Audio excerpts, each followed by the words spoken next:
Hello and welcome to Montgomery Community Media's Small Business Network. My name is Kelly Leonard. Each month, we bring the business community together to network, to collaborate, and to share best practices in an effort to stimulate regional economic development. Thank you for joining us on the live stream, as well as here in the television studio. Today, our topic is microlending, and I have the pleasure of having two guests here with us. We've got County Council President Roger Berliner, as well as Marla Bilonick, who is the Executive Director for the Latino Economic Development Center. So welcome to you both. Thank you. Thanks so much. Nice to be with you, Kelly. And it's nice to have you guys here. Thanks for coming. And I'd like to kick off with a question for Marla, actually, because it's interesting. So Marla and I, we met initially through Leadership Montgomery. And it wasn't until then that I heard about this organization called the Latino Economic Development Center. And so for those of us that are hearing about the organization for the first time, tell us a little bit more about what LEDC does. Absolutely. So first of all, thank you so much for having us here. We're really excited. And by we, I mean myself on behalf of LEDC. So LEDC, and I'm just going to refer to us as LEDC because it's much shorter. Yes. And we've got limited time. But we are a 25-year-old organization that works with over 4,000 clients a year out of our headquarters in Washington, D.C., our satellite office in Wheaton, Maryland, which we've been in Wheaton for 10 years, so a decade in Montgomery County. And our office in Baltimore City, Maryland. And from those offices, we provide services to help people improve their financial position through asset building. And the two assets that we focus on are houses, so homeownership, and small businesses, so entrepreneurship. So we've got those two ships sailing toward financial independence and strength. And for the purposes of today's program, we're going to be talking about our small business services, which comprise of one-on-one technical assistance, classroom training, and loans, microloans from $5,000 to $50,000 for individuals to start or expand businesses in Montgomery County and the greater Washington, D.C. area. Awesome, Yeah. awesome. Now, Roger, how did you first learn about LEDC? Well, one, because they've done great work in Montgomery County, as she said, for over a decade. And two, when we started exploring the micro lending possibility, obviously they came to the forefront in our first meeting with the community in Silver Spring. Impact Silver Spring gathered a bunch of people together to ensure that when we started talking about this, we had the relevant players at the table. And so Marla and her organization were there, and it was very impressive. Awesome, awesome. So now, Marla, in terms of the small business side, so what's your background, and then what's your interest in terms of small business development and lending? Sure. So I was actually born in Panama in Central America, and I grew up in Montgomery County, so I'm a product of MCPS schools, go Barons. And sort of throughout my life, always interested in sort of how immigrant populations integrate into communities and contribute to communities. And I initially took an international focus, so I was working on microfinance projects in the late 90s for a USAID contractor. But from there, really thought this same model could be applied in domestic settings. So I first did that kind of work in New York City, and then came back to my roots and in Montgomery County and was able to, pursue this in our community, which is really, really exciting. Awesome. So when you think about the topic that we're going to be digging into a little bit deeper, micro lending, for small business in particular, one of the recurring themes that cause small businesses to fail is oftentimes insufficient cash flow or funds. And so with that being the drop back in terms of what we're going to be talking about, how does this new program, tell us more about what this new program is, County President, and what we can expect to in terms of the timeline and learning more information about it. Well, so this program is not geared as much to people that have an existing business as much as it is to people who aspire to have a business. So I first became exposed to microlending when I was on the board of an international nonprofit called Search for Common Ground that operates throughout the world. And as Marla said, throughout the world, microlending has proven to be a very successful operation. And so the goal here was particularly geared to our immigrant community who comes to our country with great entrepreneurial instincts and who's really trying very hard, but doesn't have access to traditional sources of capital. Can't go to a bank like you and I could go into and get a loan. Can't go really even to the Small Business Administration and get a loan because they don't have that credit capacity that typically banks call upon. So what we wanted to do is create a context where people like Marla and other people like Life Assets that we can talk about do great work in providing seed capital to begin an entrepreneurial operation, to begin a business, to change the quality of their life and their family's life in a very significant way. Awesome. And so how will the business community or the government reach that immigrant type of community that you're looking to connect with to let them know about these funds being available? Well, I promise you, people like Marla and the nonprofits that we ultimately give dollars to. So what's contemplated is the county will set aside X amount of dollars. We're going into our budget process now, and my hope is that my colleagues will support this program and provide seed money, if you will, for this program, something in the order of $500,000. And then people like Marla will come to our Economic Development Corporation, raise their hand and say, we can do this. We have a track record. We have a repayment of X, Y, Z. And so then our Economic Development Corporation will distribute those dollars to the nonprofit community who has a track record and an expertise in doing this kind of work, and therefore get it out there to Montgomery County residents. Okay, awesome. And so how does this program specifically fit into the county's overall business incentive strategy? Well, clearly we just had an economic development strategy that I had actually asked for a number of years ago, and in 3.3 on their charts you will see microlending. You will see that what we really want to do is help people who aspire to have successful businesses. And so this is a piece of that. Okay, awesome. And so you described the ideal type of borrower very briefly in terms of, potentially immigrant community. But it's not limited to that, correct? It is not limited. So give me an idea of who, by and large, when you look at the vast majority of the people that you'll be looking to provide these funds to, is there some sort of demographic that they fit in terms of, is there a particular industry, or are there certain industries where you'll say, you know what, we don't want to touch that particular type of business? Is it a product business? Is it a service business? Or what can we expect? Like, what does that look like? Well, I'll let Marla speak to what her experience has been. Let me talk about somebody else who does this work, Life Assets, that I know Marla admires too. They have a 95% or 98% repayment, okay, of these loans. And guess who they give to? Only low-income people, unemployed people. 13% of their loans are to homeless people. Wow. Okay? And a 98% repayment rate. So we're trying to, if you will, expand the pool. This isn't for people that you would otherwise think of as being on the road to success because they don't come from that traditional background. So it really is trying to reach deep into our community for people that, again, have the aspirations and can meet certain criteria that Marla can talk about. And Life Assets, they set you with a cohort. And you can't get another loan from them if you have failed, but no one else in the cohort can either. So if you drop the ball, you are accountable to Marla, myself, and this audience here. And that broader accountability is part of what accounts for the loan repayment rate being so high, plus the training and other technical things that happen. Wow, that's an awesome ecosystem of accountability and support. So I can see how a program like that would be extremely successful.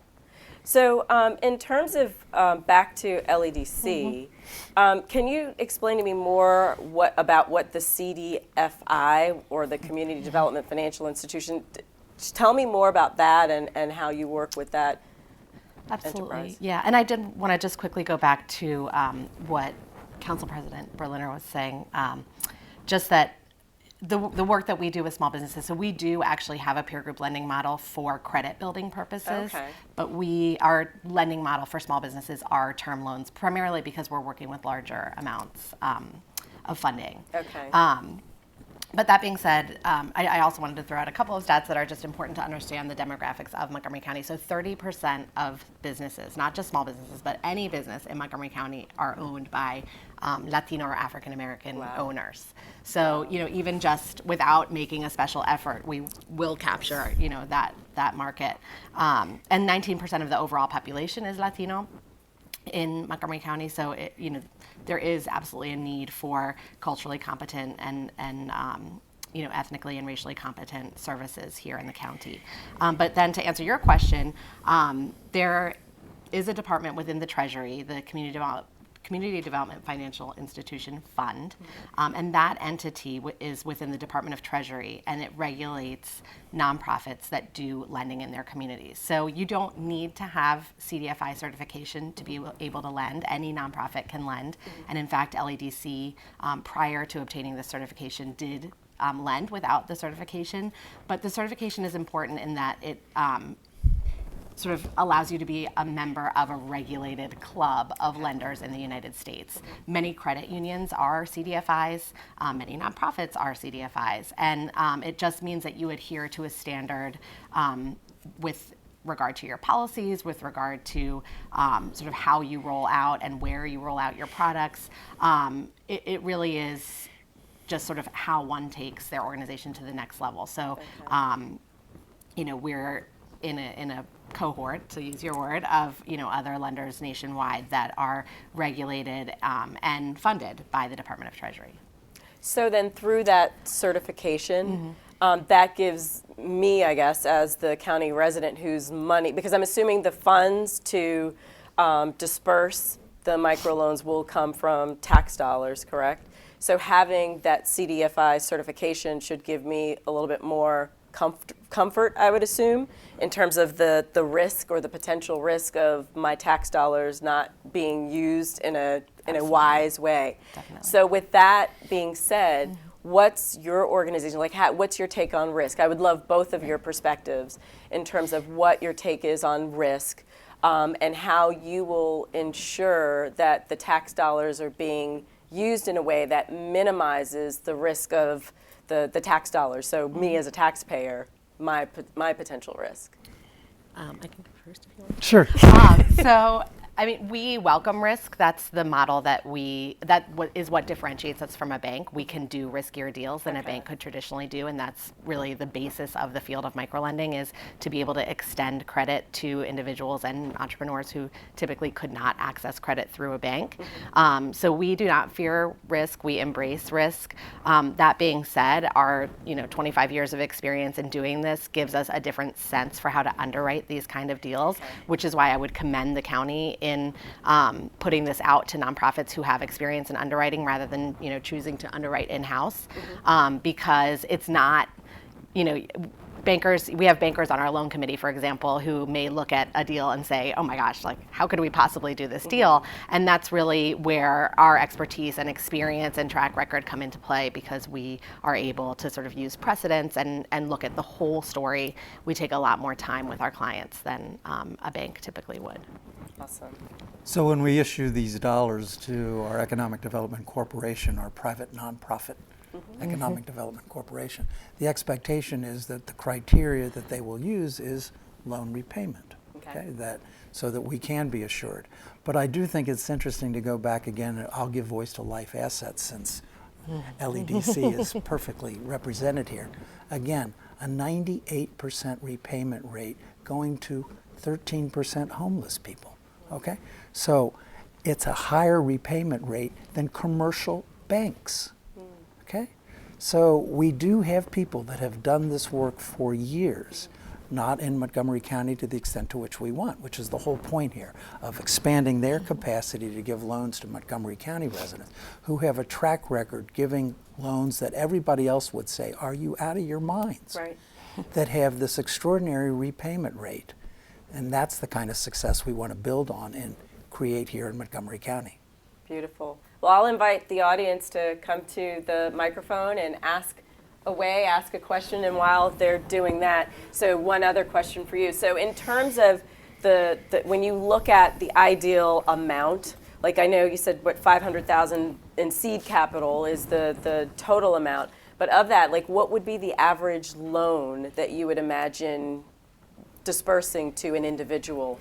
So Marla's operation deals with slightly higher numbers than other organizations do. So imagine somebody who really just needs, if you will, to fix a truck in order to do a home repair business, or to buy equipment to do a cooking business. These can be small dollars, which is why they are microloans. Some people even say nano loans, okay? Really small amounts can do so much for people. And from my hope is that we can spread these dollars out to as large a number of people as possible to give them the opportunity to really expand the quality of their life. So it can be $1,000, $5,000. Marla has experience going up to much larger numbers, but we are really focused in this instance on the small dollar amounts. Awesome, thank you. First question? Hi, my name is Paul Smith. I'm a residential realtor with RE/MAX Town Center in Park Potomac. You kind of alluded to my question. What do you see as over 25 years, what's the dominant business type that you would loan to? Is there one section, like you've already mentioned, repairing a truck? Is there one section of businesses that stand out more than others in these loans? From my perspective, no, I'm agnostic. I'm not trying to, excuse me, I'm trying to make sure that we're actually talking here. I'm not, unlike our Economic Development Corporation, where we will be focusing on, if you will, the biosciences, cybersecurity, hotel, and things of that nature. In this way, it is really, what is this person's aspiration? And do we feel confident that they can do this if we give them the support? So it isn't geared to a particular industry. It is geared to people who, with very little money, can begin a business on their own, lift them up, and provide for their family.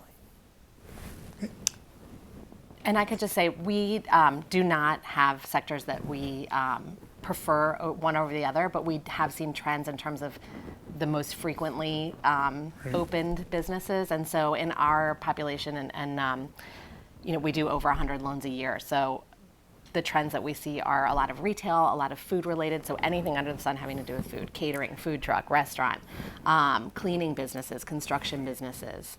I would say those are our most common businesses, but we lend to everything and anything that, and people have great ideas. Thank you.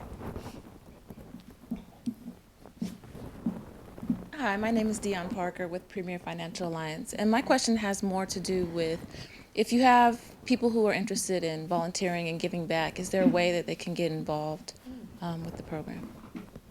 Wow. Give me your card. I promise you our Economic Development Corporation, in overseeing this work, would be delighted to have people assist them in making sure this program works well. But I will certainly allow LEDC to. Yeah, I would just say for us, and even beyond this program, through our website, which is www.ledcmetro.org, you can sign in and offer up your interest in volunteering, and from there we can connect you to opportunities either in our small business work or also in our housing work. Okay, thank you. Thank you, and thanks for volunteering to volunteer. Good morning. Good morning. My name is Tom Thompson. I'm an owner of a strategy advisory firm that works with small and medium-sized businesses. My question is, if a business or a person has an interest in participating in this program, how should they prepare for the application process? Great question. It's a fair question, but at this juncture, what is contemplated is, I got to get my colleagues to give us the money to support the program. That'll happen in, if you will, our budget is approved in May. July is the fiscal year. The Economic Development Corporation would then be tasked with putting out, if you will, an RFP, okay, for people like Marla and Life Assets and other organizations to raise their hand and say, we can do this work on your behalf. And then they, in turn, would put out the criteria that, well, they wouldn't put out the criteria. They would say to their folks, come on in. And they've got a backlog of people that are seeking limited dollars. So I think that it basically is organic in that way, and people just raise their hand and then they find out what they need to do. But I'll let Marla explain it from the front end. Yeah, our criteria are not very different from a loan, traditional bank loan. So we would, ask for tax returns, financial statements, projections if it's a startup, and even if it weren't a startup. But I would happily talk to you afterward. Regardless of this program, we are lending in the county and would happily connect your clients to financing that they might not otherwise be able to access. Thank you very much. Sure. And so I know, Marla, a misnomer that I had initially in meeting you is that that your constituents or the individuals, the residents that you assist are only in the Latino community, but that's not the case, correct? So Correct. it can be anyone can come to your... Absolutely. And truly all startups are in a disadvantaged position to access traditional financing. So, regardless of, what background you have, that will be a challenge, and that's a lot of our portfolio is made up of individuals of every color of the rainbow that just by virtue of being a startup could not access financing. Okay. And then Roger, one thing that you touched on in the last question was this process, this ongoing process, and getting your colleagues on board. Is there something that we as county residents should be doing to petition or reach out to? Yes! What can we do to help push that process along? Well, to the extent to which your audience and people here think that this is a good idea, just to make sure you let my colleagues know, because we have tough budget decisions to make. This was not included in the county executive's budget. Therefore, we have to find the dollars to put in there. And so that's always a tricky bit of business, but something that I am hopeful that we will be able to do. But to the extent to which you folks think that this is a good idea, make sure you let my colleagues know. Awesome. Beautiful. Next question. Morning, Brett Mollison, XCBG International. My question is for Marla. I did not hear the cap in which your lending platform is offering. And second point would be, how competitive are your lending data points compared to traditional bank loans? Okay, so our cap is $50,000, except for in some exceptional cases where we are doing upwards of $100,000, and that's for a very specific program for restaurant businesses that have highly capital-intensive needs.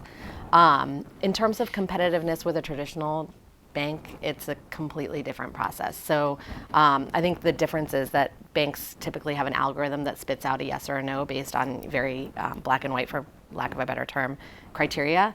We speak to people, we understand the story, we understand that a poor credit rating might be due to some extraordinary life experience that has occurred. So we're really looking at a much bigger picture. So it's very much case by case, although we do have a process and we do have an algorithm ourselves, but we are looking at it from a completely different lens. So I would say less competitive than a bank. Thank you. Awesome. And so as we start to land this plane, my question to each of you is, so what does success look like? Because I'm a big, sort of begin with an end, the end in mind type of person. And so I'd love to hear from you, what does success look like in the context of these programs? Well, imagine hundreds, if not thousands, of Montgomery County residents who have not been able to start a business have the thrill of starting a business and taking care of their family, adding to the economy of our county, adding to job growth in our county, adding to their own welfare in our county and happiness.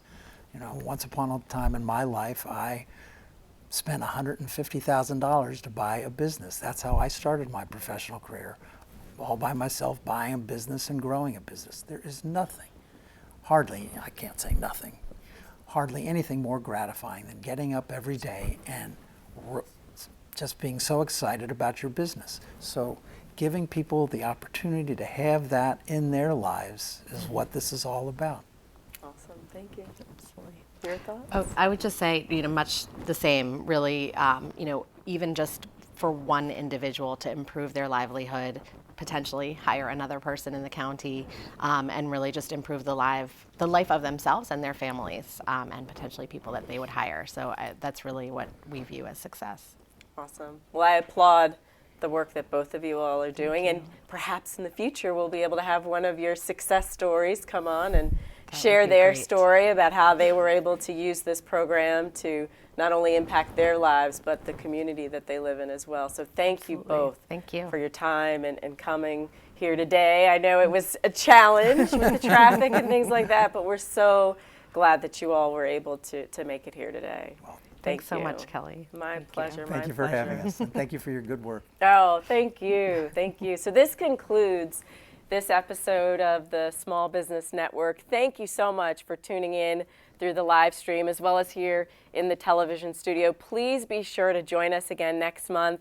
April 20th, we'll have Marissa Levin here, and her topic is Built to Scale, and she'll be sharing more information about the importance of having a strong advisory council as we build our respective businesses. So thank you again for joining us. Have a wonderful day.